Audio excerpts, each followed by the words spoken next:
Juga menjadi sorotan saudara pelaku dukun palsu pengganda uang yang bunuh 12 korban ini dibawa ke lokasi untuk kepentingan penyidikan. Saat ini polisi masih menunggu hasil otopsi terhadap 9 jenazah korban pembunuhan yang belum teridentifikasi.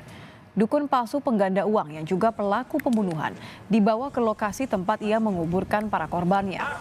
Polisi kembali menemukan 2 makam lagi sehingga total ada 12 korban. Polisi juga menyebut pelaku mengubur korban dalam keadaan hidup sesaat setelah diracun. Sementara itu, pasca diotopsi di Rumah Sakit Margono Purwokerto, polisi masih menunggu hasil otopsi untuk mengidentifikasi 9 jenazah korban pembunuhan dukun palsu pengganda uang.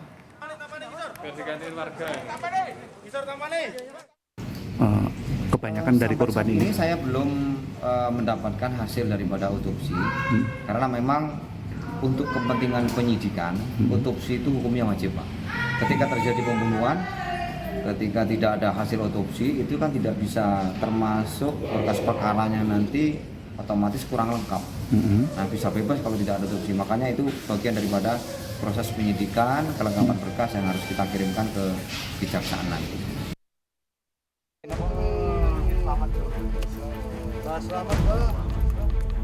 Di kebun milik dukun palsu pengganda uang inilah Slamet Tohari mengubur seluruh korbannya. Polisi menyebut aksi keji dilakukan saat pelaku mengajak korban menggelar ritual penggandaan uang.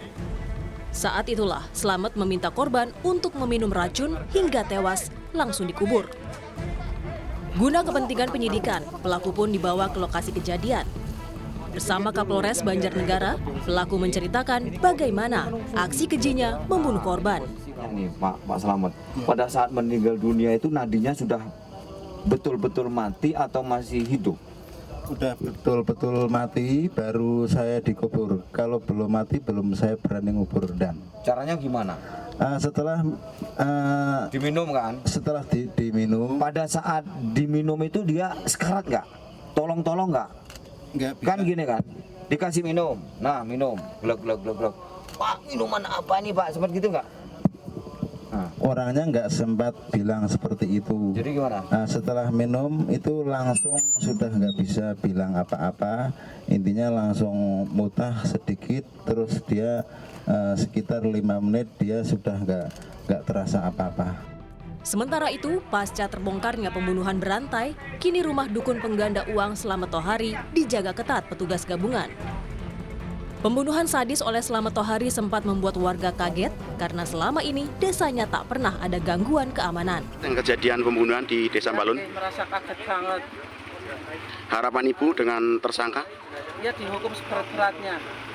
Apakah warga merasa ketakutan? Takutan, merinding, ngeri. Oke, terima kasih. Dari penyelidikan polisi, pelaku selama ini mengaku dirinya sebagai dukun pengganda uang. Kepada korban, pelaku menjanjikan uang 70 juta dapat berlipat ganda hingga 5 miliar rupiah. Pelaku tidak bekerja sendiri. Polisi juga menangkap rekannya yang bertugas mengiklankan Mbah Slamet di media sosial untuk mengelabui korban. Tim Liputan, Kompas TV.